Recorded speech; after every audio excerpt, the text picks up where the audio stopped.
El país de las últimas cosas, de Paul Auster. Estas son las últimas cosas, escribía ella. Desaparecen una a una y no vuelven nunca más. Puedo hablarte de las que yo he visto, de las que ya no existen, pero dudo que haya tiempo para eso.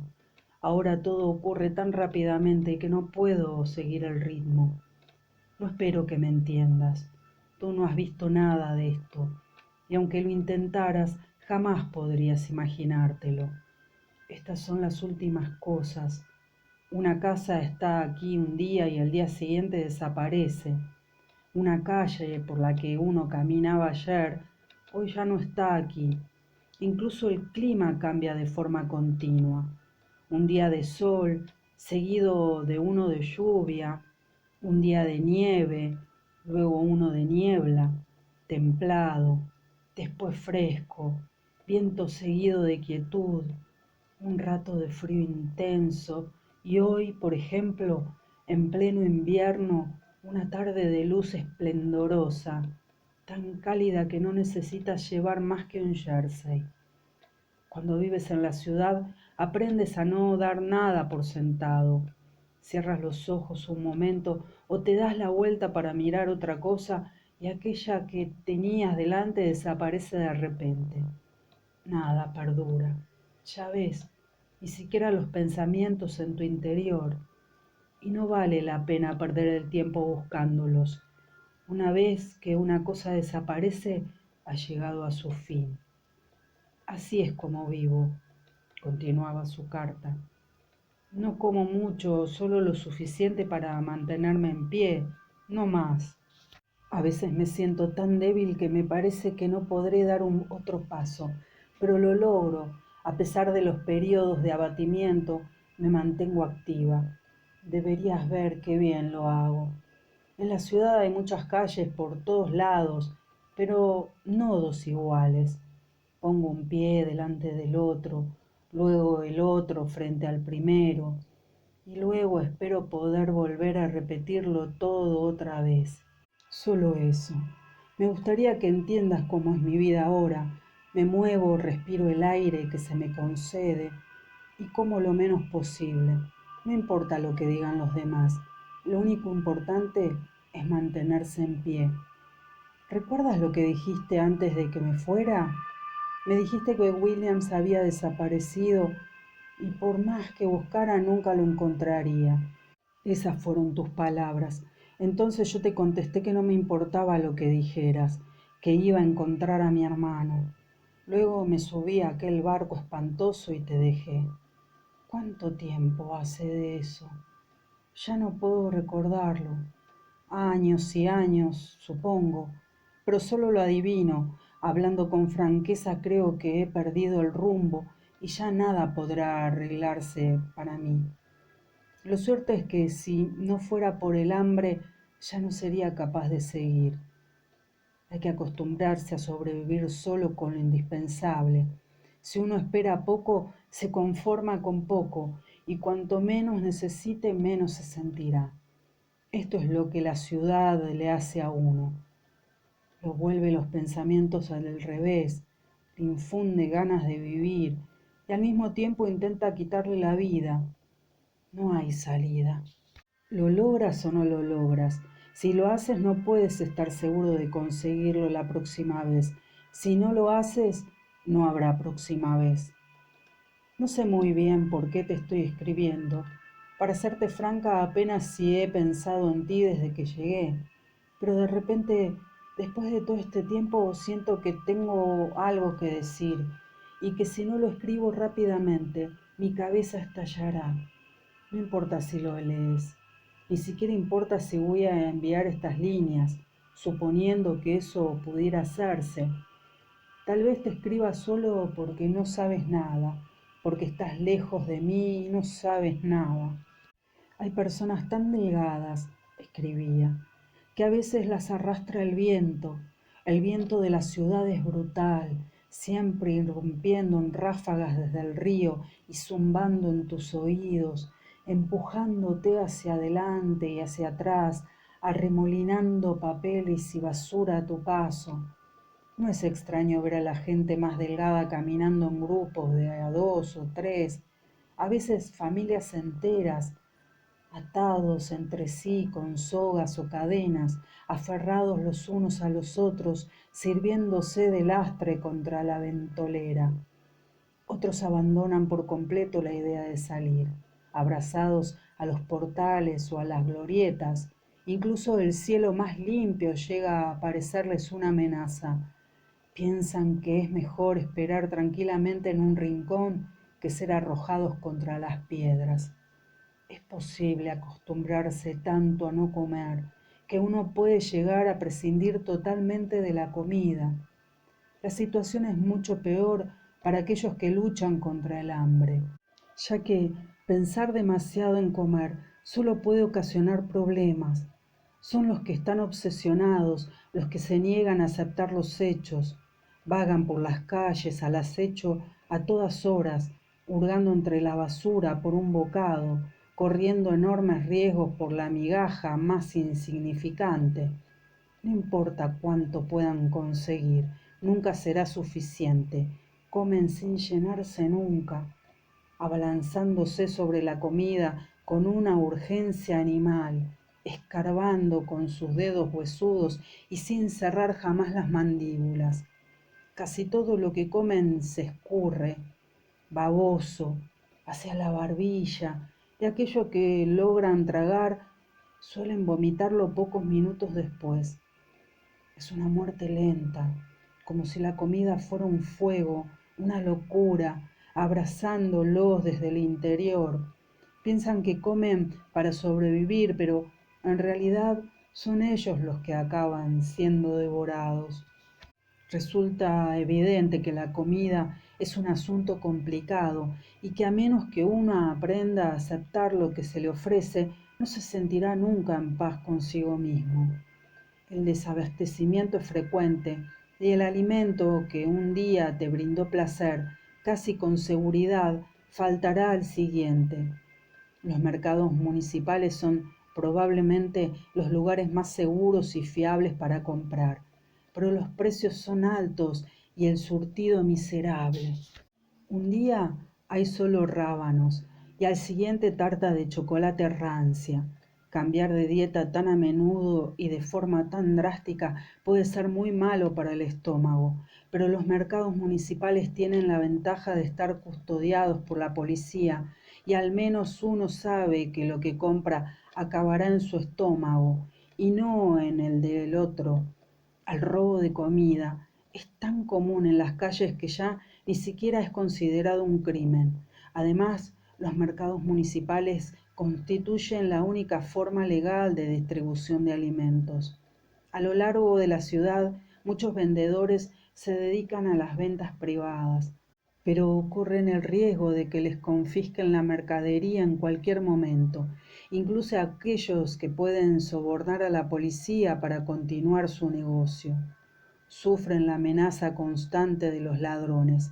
Los ladrones también constituyen una plaga para los clientes del mercado privado, y las estadísticas prueban que una de cada dos compras acaba en robo.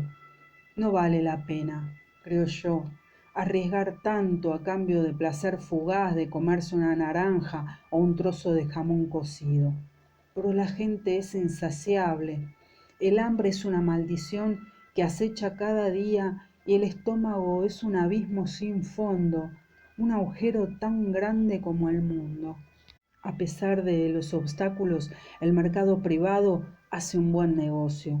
Se retira de un sitio y se muda a otro, sin parar nunca, irrumpiendo en un lugar por 1 o 2 horas y desapareciendo luego de la vista. Sin embargo, cabe una advertencia: si uno debe proveerse de alimentos en el mercado privado, tendrá que eludir a los tenderos tránsfugas, ya que el fraude está muy difundido y hay gente capaz de vender cualquier cosa con tal de obtener beneficios. Huevos y naranjas rellenos de serrín, botellas con pis simulando cerveza. La gente es capaz de cualquier cosa y cuanto antes te des cuenta de eso, mejor te irá. Cuando caminas por las calles, continuaba ella.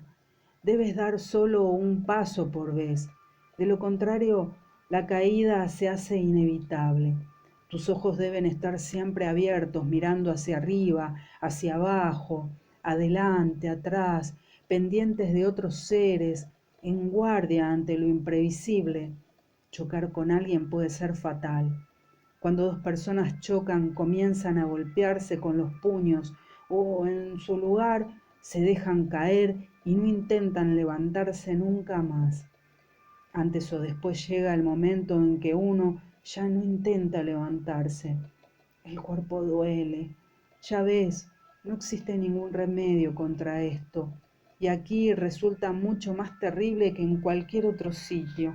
Los escombros constituyen un problema aparte.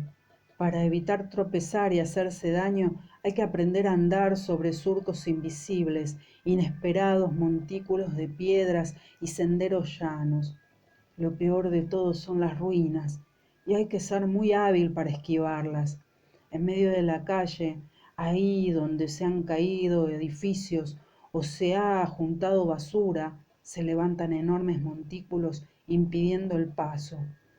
Los hombres constituyen estas barricadas siempre que tienen los materiales a mano y se suben a ellas armados con porras, rifles o ladrillos, esperando en sus puestos a que pase alguien.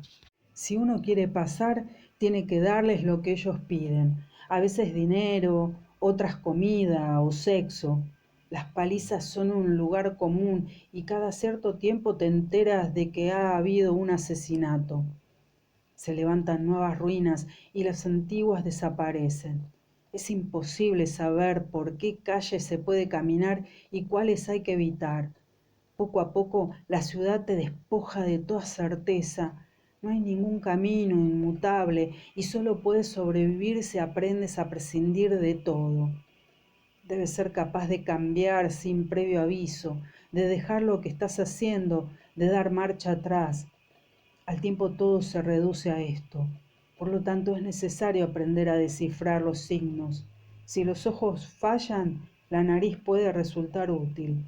Mi sentido del olfato se ha vuelto más agudo de lo habitual, a pesar de los efectos secundarios, las náuseas repentinas, el mareo, el temor que invade mi cuerpo junto con el aire fétido.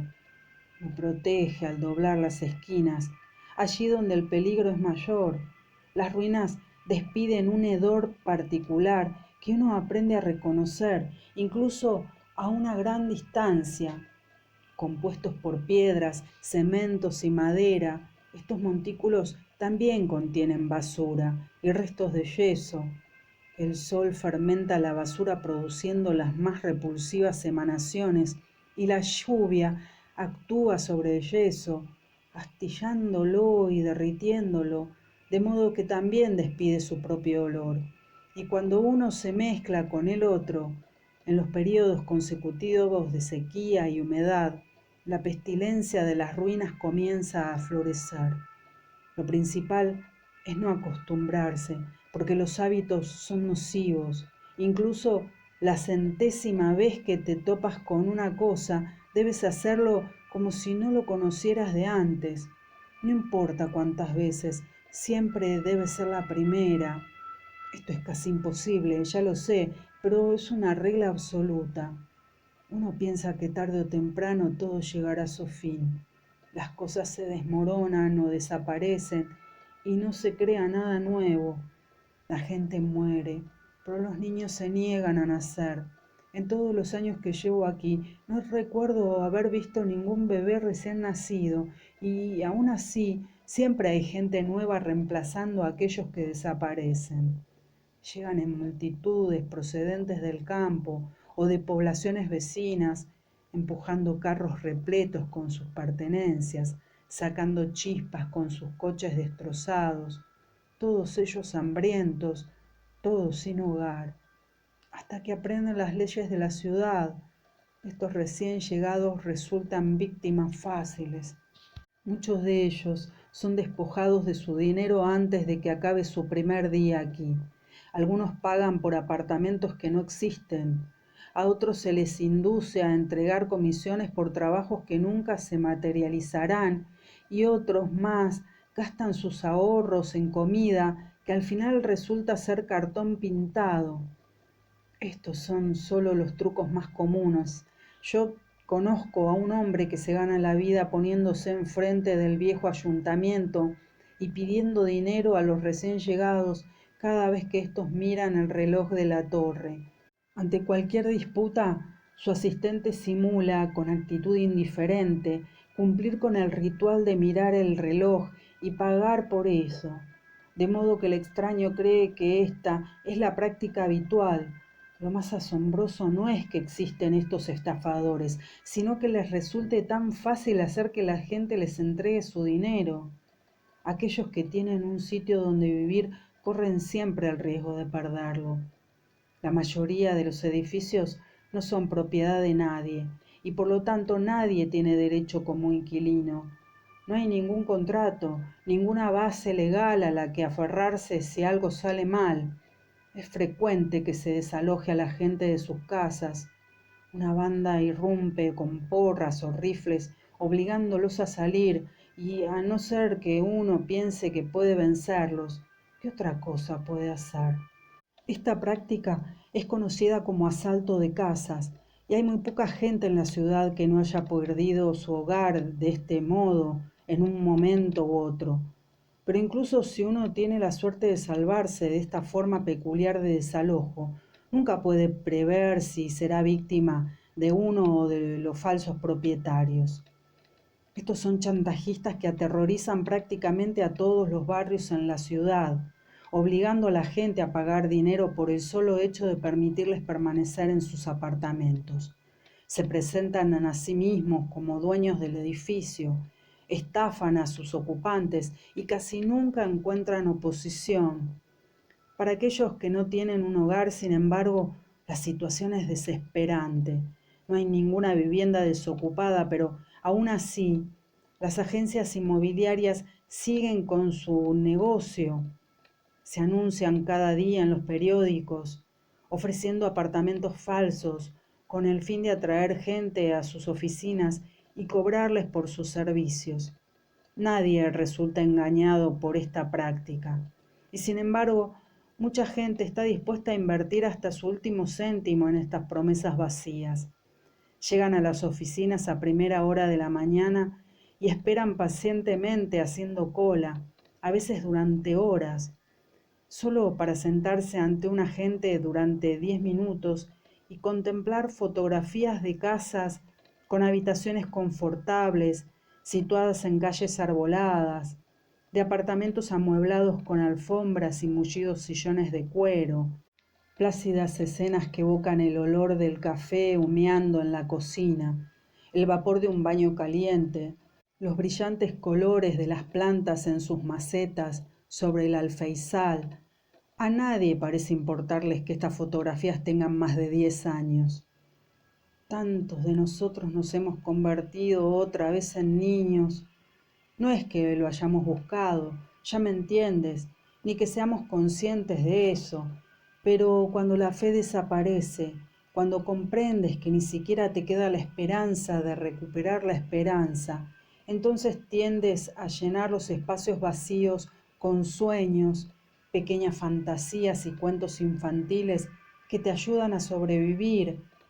Hasta la gente más endurecida le resulta difícil contenerse. De repente dejan lo que están haciendo y se sientan a hablar de los deseos que han ido brotando en su interior. La comida, por supuesto, es uno de los temas favoritos.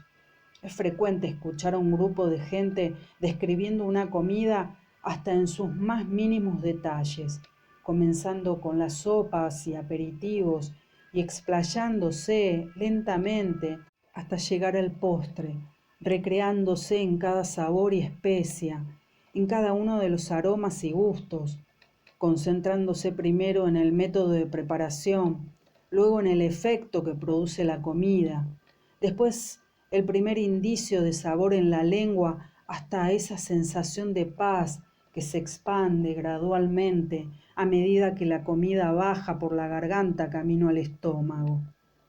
A veces estas conversaciones pueden prolongarse durante horas y cumplen con un riguroso protocolo. Uno no debe reírse, por ejemplo, ni permitir que el hambre lo consuma, nada de estallidos emocionales, ni de suspiros imprevistos. Eso conduciría a las lágrimas y no hay nada que estropee tan rápidamente una conversación sobre comida como las lágrimas. Para obtener los mejores resultados hay que dejarse llevar por las palabras de los demás. De este modo es posible olvidar el hambre y penetrar en lo que la gente llama el ámbito del nimbo alimentario. Incluso hay algunos que creen que estas conversaciones pueden tener un valor nutritivo si se llevan a cabo con la concentración suficiente y un sincero deseo de creer en las palabras de aquellos que participan. Todo esto pertenece al lenguaje fantástico. Hay muchas otras formas de hablar de esta lengua y casi todas comienzan cuando una persona le dice a la otra: yo desearía. Lo que deseen es totalmente irrelevante siempre y cuando sea algo imposible. Desearía que el sol no se pusiera nunca. Desearía que el dinero creciera en mis bolsillos. Desearía que la ciudad volviera a ser como en los viejos tiempos. Te haces una idea, ¿verdad? Cuestiones absurdas e infantiles, sin significado ni posibilidad de convertirse en realidad.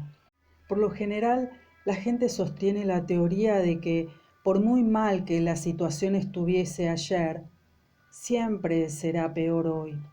Lo que pasó hace 2 días, mejor que lo de ayer. Cuanto más atrás te remontas, más hermoso y deseable parece el mundo. Cada mañana resurge forzosamente del sueño para enfrentarte a algo mucho peor de lo que nos tocó vivir el día anterior. Pero al hablar del mundo que existía antes de ir a dormir, puedes engañarte a ti mismo y creer que el día de hoy es solo un espejismo, ni más ni menos real que el recuerdo que guardas en tu interior de todos los otros días. Puedo entender por qué la gente se presta a este tipo de juegos, pero yo no podría hacerlo. Me niego a hablar el lenguaje fantástico, y en cuanto escucho a otros haciéndolo, me aparto o me cubro los oídos con las manos. Sí, las cosas han cambiado mucho para mí. ¿Recuerdas qué fantasiosa era de pequeña? Nunca tenías bastante con mis historias, con los mundos que solía imaginar en nuestros juegos. El castillo sin retorno, la tierra de la tristeza, el bosque de las palabras olvidadas. ¿Te acuerdas? Cómo me gustaba contarte mentiras, hacerte creer mis historias y observar cómo tu cara se volvía seria mientras te conducía de una a otra escena increíble. Entonces te confesaba que acababa de inventarlo todo y tú comenzabas a llorar. Creo que adoraba esas lágrimas tuyas, tanto como tus sonrisas. Sí, es probable que fuera un poco cruel, incluso en aquellos días, ataviada con esos vestiditos que me ponía mi madre, con las rodillas huesudas y roñosas, y mi pequeño coño de bebé, aún sin vello. Pero tú me amabas, ¿verdad? Me amabas casi hasta el límite de la locura. Ahora soy un dechado de sentido común y frío cálculo. No quiero ser como los demás. Me doy cuenta de cómo les afectan sus fantasías y no permitiré que me pase lo mismo. La gente que usa el lenguaje fantástico siempre muere mientras duerme. Durante 1 o 2 meses andan con una extraña sonrisa en la boca y los rodea un extraño halo de enajenación, como si ya hubieran comenzado a desaparecer. Los síntomas, incluso sus primeros indicios, son inconfundibles. Un ligero rubor en las mejillas, los ojos un poco más grandes de lo normal, la forma de arrastrar los pies en actitud de pasmo, el olor pestilente de la parte inferior del cuerpo. Sin embargo, es posible que sea una muerte feliz. Estoy dispuesta a reconocerlo. Por momentos casi los envidio, pero no puedo dejarme llevar. No voy a permitirlo. Voy a aguantar tanto como pueda, incluso si eso significa mi muerte. Otras muertes son más dramáticas. Están los corredores, por ejemplo, una secta que corre por las calles a la mayor velocidad posible, sacudiendo los brazos de una forma salvaje, golpeando el aire, gritando con todas sus fuerzas. Casi siempre van en grupo, 6, 10, incluso 20, arrojándose juntos a la calle, sin hacer un solo alto en el camino, corriendo y corriendo hasta caer de agotamiento. La cuestión es morir lo más pronto posible, forzarse a sí mismo hasta el punto en que el corazón no pueda más. Los corredores dicen que nadie se atrevería a hacer esto en solitario. Al correr juntos, cada miembro del grupo es arrastrado por los demás, animado por los gritos, conducido al frenesí de una resistencia autodestructiva. Resulta irónico, pero para poder matarse corriendo, primero hay que entrenarse para ser un buen corredor. De lo contrario, nadie tiene la fuerza para llegar lo suficientemente lejos. Los corredores, sin embargo, sufren una ardua preparación antes de alcanzar su destino, y si se caen antes de llegar a ese destino, saben cómo levantarse de inmediato para proseguir. Supongo que es una especie de religión.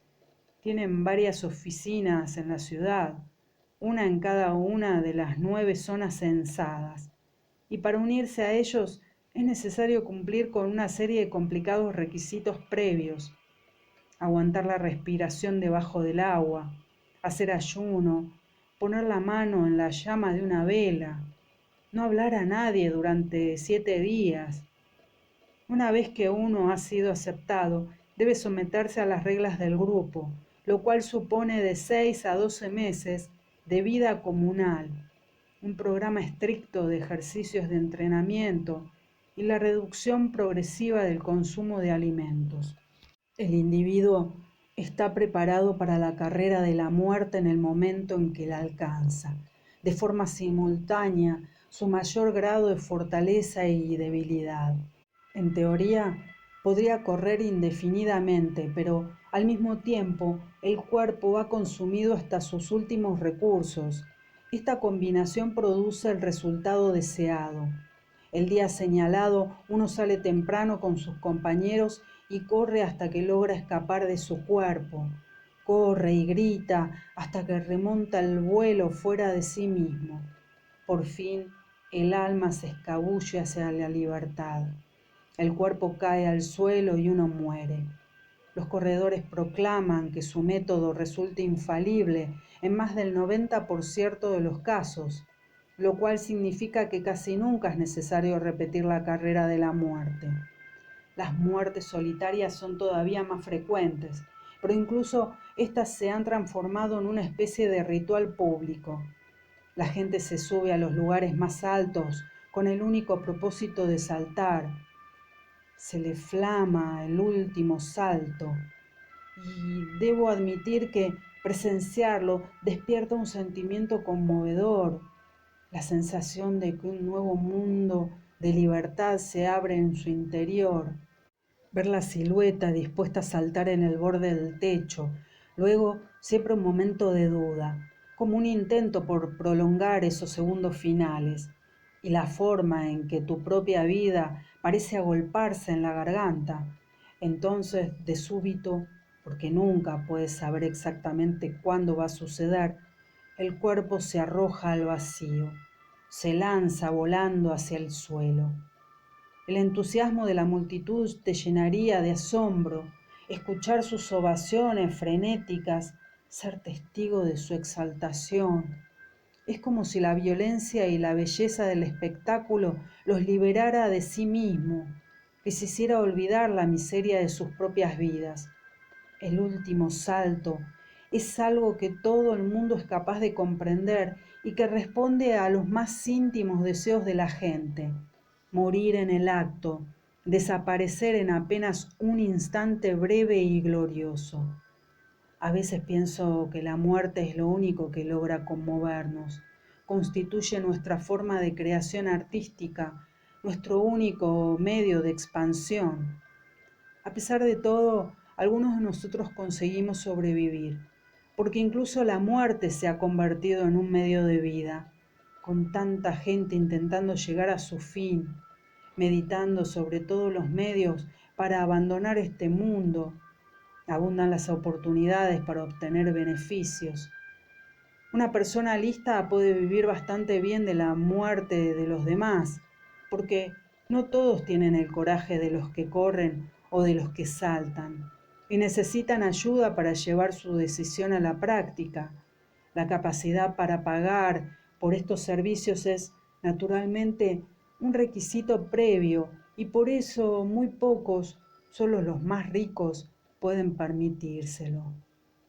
Sin embargo, el negocio es bastante activo, sobre todo en las clínicas de eutanasia, que ofrecen varios procedimientos de acuerdo con lo que uno esté dispuesto a pagar. El método más práctico y rápido y seguro no lleva más de 1 o 2 horas y aparece anunciado como el viaje de retorno. Uno se registra en la recepción de la clínica, paga un billete y es conducido a una habitación pequeña con una cama recién hecha. Un asistente lo arropa y le pone una inyección. Entonces uno se queda dormido y no despierta nunca más. El sistema siguiente en la lista de precios es el viaje maravilloso, que tiene una duración de 1 a 3 días y consiste en una serie de inyecciones espaciadas a intervalos regulares que producen en el cliente una sensación exacerbada de euforia y felicidad hasta que, por fin, se administra la inyección última y fatal. Luego está el crucero de placer, que puede prolongarse hasta 2 semanas y donde los clientes son invitados a participar de una opulenta forma de vida, atendidos de un modo que recuerda al de los viejos hoteles de lujo. Hay comidas elaboradas, vinos, diversión e incluso un burdel que atiende las necesidades tanto de hombres como de mujeres. Todo esto eleva bastante el precio, pero para algunos la oportunidad de vivir la buena vida, aunque solo sea por tan poco tiempo, constituye una tentación irresistible. Las clínicas de eutanasia, sin embargo, no son la única forma de comprar nuestra propia muerte. Tenemos también los denominados clubes de asesinatos, que últimamente han obtenido una gran popularidad. Una persona que quiere morir, pero que tiene demasiado miedo para suicidarse, se une al club de asesinatos de su zona por unos honorarios relativamente modestos y ahí se le asigna un asesino. Al cliente no se le dice nada acerca de los arreglos para concretar su muerte y todo lo que se refiere a este tema continúa siendo un misterio para él. La fecha, el lugar, el método a emplear, la identidad de su asesino. En cierto modo la vida sigue como siempre. La muerte permanece en el horizonte, como una realidad absoluta, pero aún así un misterio en cuanto a su forma específica. Los miembros del club de asesinatos tienen la oportunidad de aspirar a una muerte rápida y violenta en un futuro cercano. Una bala en la cabeza, un cuchillo en la espalda, un par de manos alrededor del cuello en medio de la noche. A mí me parece que el efecto que produce todo esto es el volverlo a uno más alerta, ya que la muerte deja de ser una abstracción y se convierte en una posibilidad real que acecha en cada momento de la vida. En lugar de someterse pasivamente ante lo inevitable, aquellos que van a ser asesinados tienden a volverse más prevenidos, más ágiles en sus movimientos, más llenos de una sensación vital, transformados ante una nueva concepción de las cosas. Incluso muchos de ellos cambian de idea y vuelven a optar por la vida. Pero esto no es nada fácil, porque una vez que se ingresa en el club de asesinatos, no está permitido arrepentirse. Sin embargo, Si uno logra matar a su homicida, será liberado de su compromiso, o si lo prefiere, contratado como asesino. Aquí residí el peligro del trabajo de asesino, y es por eso que está tan bien pagado. Es raro que un asesino resulte muerto, ya que él tiene siempre más experiencia que su supuesta víctima, pero a veces sucede. Entre los más pobres, en especial hombres jóvenes, hay muchos que esperan meses, incluso años, para poder ingresar en un club de asesinatos. La idea es que acaben contratándolos como asesinos para acceder a un nivel de vida más elevado. Muy pocos los consiguen. Si te contara la historia de muchos de estos chicos, no podrías dormir durante una semana. Todas estas cuestiones traen como consecuencia un montón de problemas prácticos. Los cadáveres, por ejemplo. Aquí la gente no se muere como en los viejos tiempos, expirando tranquilamente en sus propias camas o en el limpio santuario de un hospital. Mueren ahí donde estén, y eso casi siempre significa la calle. No estoy hablando tan solo de los corredores, ni de los saltadores, ni de los miembros de los clubes de asesinatos. Estos apenas constituyen una minoría, sino de amplios sectores de la población. La mitad de la gente carece de vivienda y no tiene ningún lugar donde ir. Así que hay cadáveres ahí donde uno mire, en las aceras, en los portales, incluso en la calle. No me pidas que te dé detalles. Para mí ya es suficiente contártelo, más que suficiente. Aunque no puedas creerlo, el verdadero problema no es nunca la falta de compasión. Aquí nada es tan frágil como el corazón. Casi todos los cadáveres están desnudos. Los traperos asuelan las calles a todas horas y nunca pasa mucho tiempo antes de que a un muerto se lo despoje de sus pertenencias. Lo primero que desaparece son sus zapatos, ya que estos tienen una gran demanda y son muy difíciles de conseguir. Los bolsillos atraen la atención en segundo lugar, pero por lo general desaparece todo, las ropas y cualquier cosa que contengan. Luego llegan los hombres con pinzas y tenazas a extraer los dientes de oro y plata de los muertos. Como no hay ninguna posibilidad de escapar a este destino, muchas familias se encargan por sí mismas de estas tareas, evitando dejarlas en manos de extraños. En algunos casos lo hacen por el deseo de preservar la dignidad de sus seres queridos, en otros simplemente por egoísmo. Pero tal vez no sea una cuestión tan sutil. Si el diente de su marido puede alimentarte durante un mes, ¿quién puede culparte por quitárselo? Este tipo de actitud resulta aberrante, ya lo sé, pero aquí, si uno quiere sobrevivir, debe aprender a dejar a un lado los principios.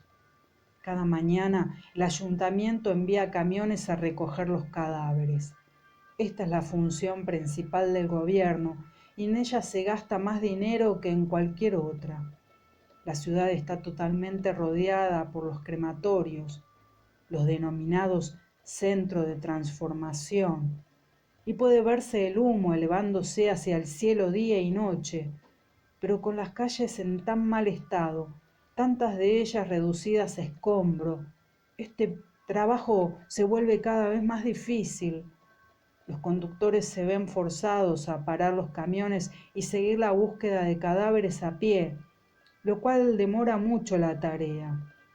A todo esto se suman las constantes averías de los camiones y las ocasionales explosiones de cólera de los mirones.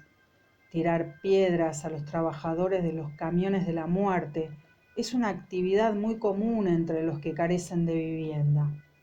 A pesar de que los camioneros van armados y se sabe que han llegado a disparar a la multitud con ametralladoras, algunos de los que arrojan piedras son muy hábiles, escondiéndose, y a menudo sus tácticas de golpear y correr convierten el trabajo de recogida en un completo fracaso.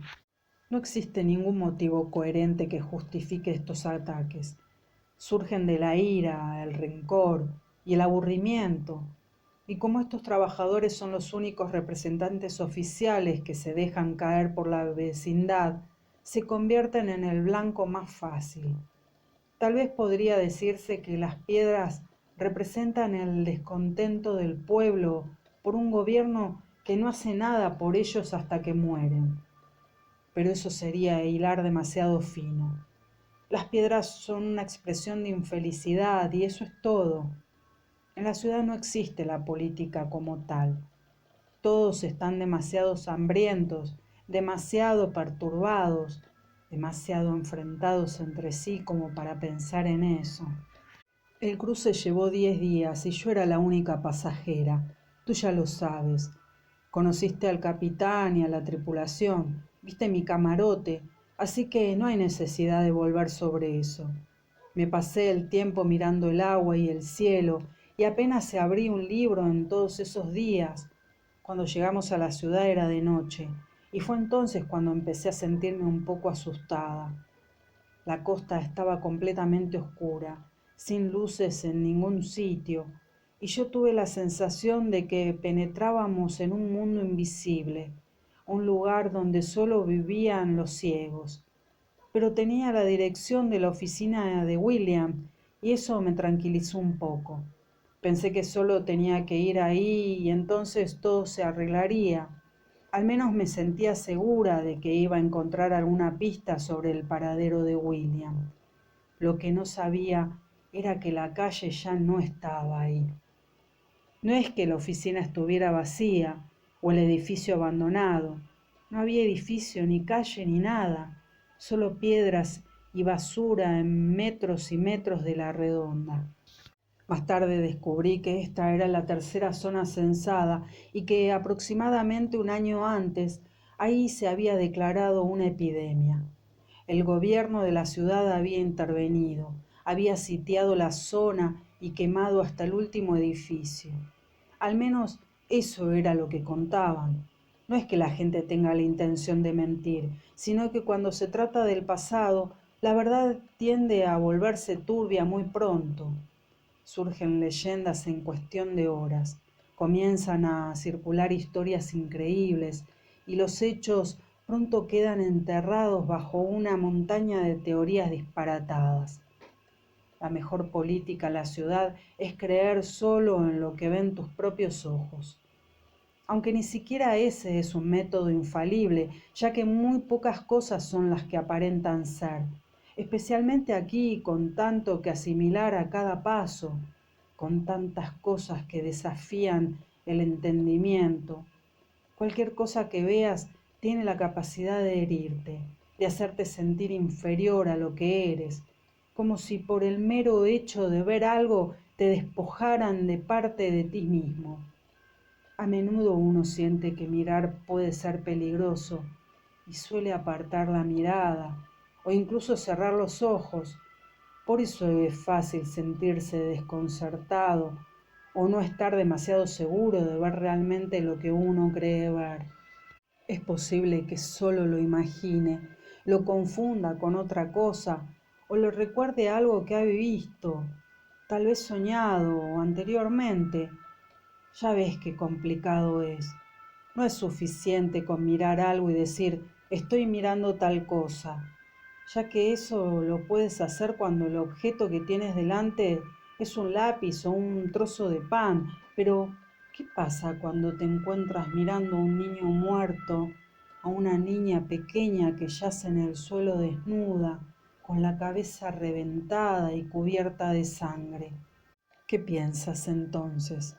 No es tan simple, ya ves, decir lisa y llanamente estoy ante una criatura muerta. Tu mente parece negarse a formar las palabras, no puedes forzarte a pronunciarlas, ya que aquello que tienes delante no es algo que puedas separar fácilmente de ti mismo. Esto es lo que quiero decir cuando hablo de aquello que te hiere. No puedes simplemente mirar porque, en cierto modo, cada cosa te pertenece, forma parte de la historia que se desarrolla en tu interior. Supongo que debe ser bueno endurecerse hasta tal punto que nada pueda afectarte nunca más, pero entonces te quedarías solo, tan absolutamente al margen de los demás que la vida se volvería imposible. Aquí hay algunos que logran hacerlo, que encuentran el coraje para convertirse en monstruos, pero te sorprendería saber qué pocos son.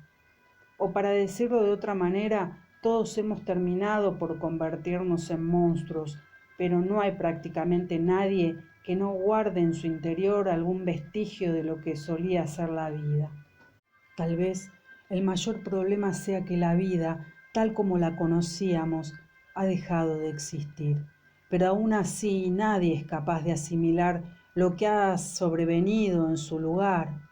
Aquellos de nosotros que nacimos en otro lugar o que tenemos la edad suficiente como para recordar un mundo distinto de este, el mero hecho de sobrevivir de un día para el otro nos cuesta un enorme esfuerzo. No me refiero solo a la miseria, sino a que ya no sabemos cómo reaccionar ante los hechos más habituales y como no sabemos cómo actuar, tampoco nos sentimos capaces de pensar. En nuestras mentes reina la confusión. Todo cambia a nuestro alrededor. Cada día se produce un nuevo cataclismo y las viejas creencias se transforman en aire y vacío. He aquí el dilema.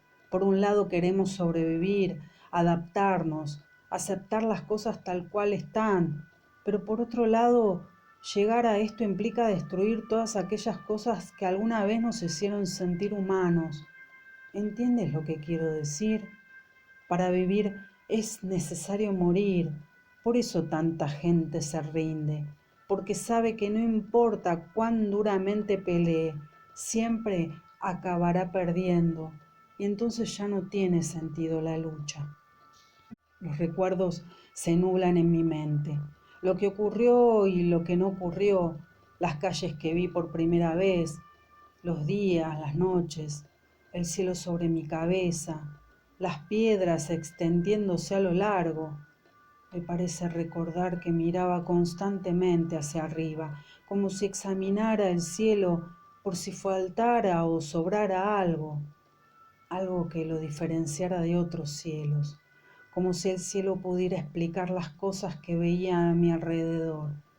Sin embargo, es probable que me equivoque.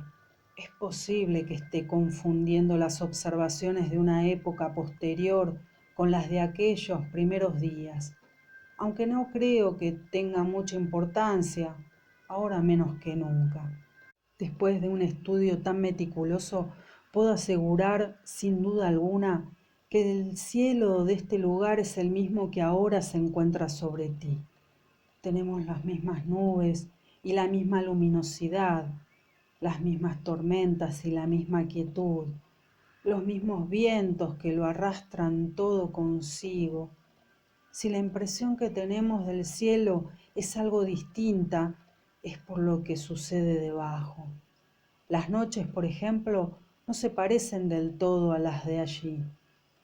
Hoy la misma oscuridad y la misma inmensidad, pero no ofrecen aquella sensación de calma, sino la de una marea continua, un murmullo que te empuja hacia adelante y hacia atrás, sin pausa.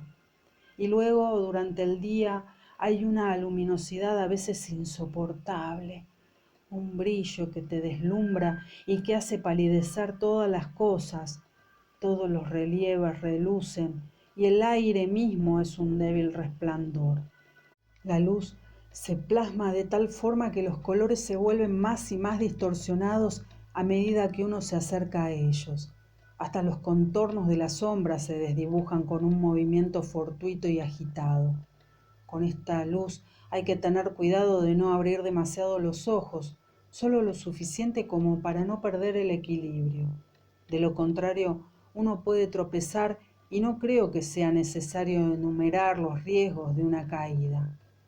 A veces pienso que si no fuera por la oscuridad y las extrañas noches que descienden sobre nosotros, el cielo se incendiaría.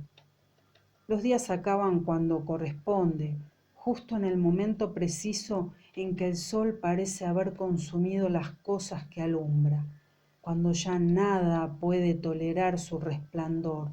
De lo contrario, todo este mundo quimérico se derretiría y sería el fin. La ciudad parece estar consumiéndose poco a poco, pero sin descanso, a pesar de que sigue aquí. No hay forma de explicarlo. Yo solo puedo contarlo, pero no puedo fingir que lo entiendo.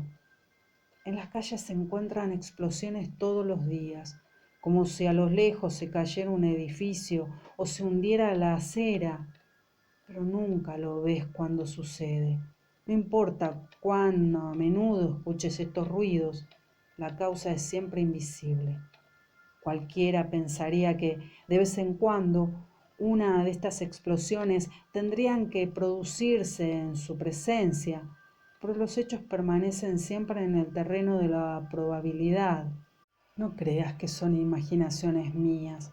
Estos ruidos no surgen en mi mente. Los demás también los escuchan, aunque no les presten demasiada atención. A veces se detienen a comentarlo, pero nunca se muestran preocupados. Dicen cosas como, ahora está un poco mejor, o esta tarde parece muy agresivo. Yo solía hacer muchas preguntas sobre estas explosiones, pero nunca logré una respuesta. Apenas una mirada inexpresiva, un movimiento de hombros. Con el tiempo descubrí que hay ciertas cosas que no se preguntan, que incluso aquí hay temas que nadie quiere discutir. A los más pobres solo les quedan las calles, los parques y las antiguas estaciones de metro.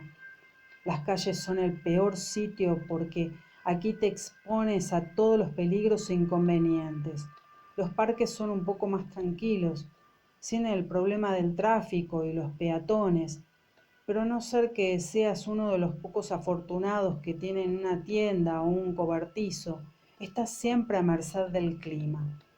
Solo en las estaciones de metro es posible escapar de las inclemencias del tiempo, pero ahí hay que soportar otro tipo de molestias. La humedad, el hacinamiento y los gritos permanentes de la gente que parece hipnotizada por el eco de su propia voz. Lo que más llegué a temer aquellas primeras semanas fue la lluvia. El frío, en comparación, es una menudencia, ya que solo es cuestión de un buen abrigo que yo tenía y de moverse energéticamente para mantener la circulación de la sangre. También descubrí las ventajas que ofrece el papel periódico, sin duda el material más barato y efectivo para reforzar la protección de la ropa. En los días fríos hay que levantarse muy temprano por la mañana para asegurarse un buen lugar en la cola frente a los puestos de periódicos. Es importante calcular bien el tiempo que espera porque no hay nada peor que estar demasiado tiempo de pie al aire helado de la mañana. Si uno cree que lo espera va a ser mayor de 20 o 25 minutos, lo más razonable es renunciar a la idea e irse.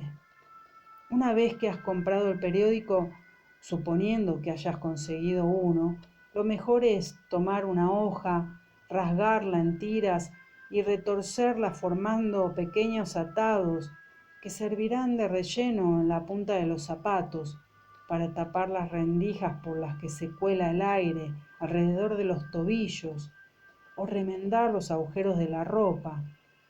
Para el torso y las extremidades no hay nada mejor que las hojas enteras cubriendo unos cuantos de estos atados. Mientras que para proteger el cuello lo más efectivo es tomar aproximadamente una docena de esas tiras retorcidas y enlazarlas entre sí formando un collar. Este atuendo da un aspecto armado y acolchado, que tiene la ventaja estética de disimular la delgadez. Hay gente que está literalmente muriéndose de hambre, con el vientre hundido y extremidades como palillos, pero va por ahí intentando aparentar que pesa 90 o 100 kilos. No engañan a nadie con ese disfraz, se les nota desde lejos. aunque tal vez esa no sea la verdadera cuestión. Lo que parece querer decir es que saben lo que les ha ocurrido y que se avergüenzan de eso. Sus cuerpos voluminosos son la más clara manifestación de lucidez, una expresión de amarga autoconciencia. Se transforman en parodias grotescas de los prósperos y bien alimentados, y en este intento frustrado y absurdo por despertar respeto, prueban que son exactamente lo contrario de lo que aparentan y que lo saben. La lluvia, sin embargo, es un obstáculo insuperable, porque una vez que uno se moja, tiene que pagar por eso horas e incluso días después. El peor error que uno puede cometer es dejarse sorprender por una lluvia torrencial. No solo se corre el riesgo de un resfriado, sino también de un montón de molestias, las ropas empapadas, los huesos casi congelados y el peligro constante de arruinar los zapatos. Si mantenerse en pie es el objetivo fundamental, ya puedes imaginar las consecuencias de no llevar los zapatos adecuados. Nada afecta de forma más desastrosa a los zapatos que un buen remojón, y esto puede conducir a todo tipo de problemas: ampollas, juanetes, uñas encarnadas, llagas, malformaciones, y cuando andar se vuelve doloroso, uno está perdido. Un paso primero, luego otro y otro más. Esa es la regla de oro. Si uno no es capaz ni siquiera de esto, ya puede dejarse caer en el acto y dejar de respirar.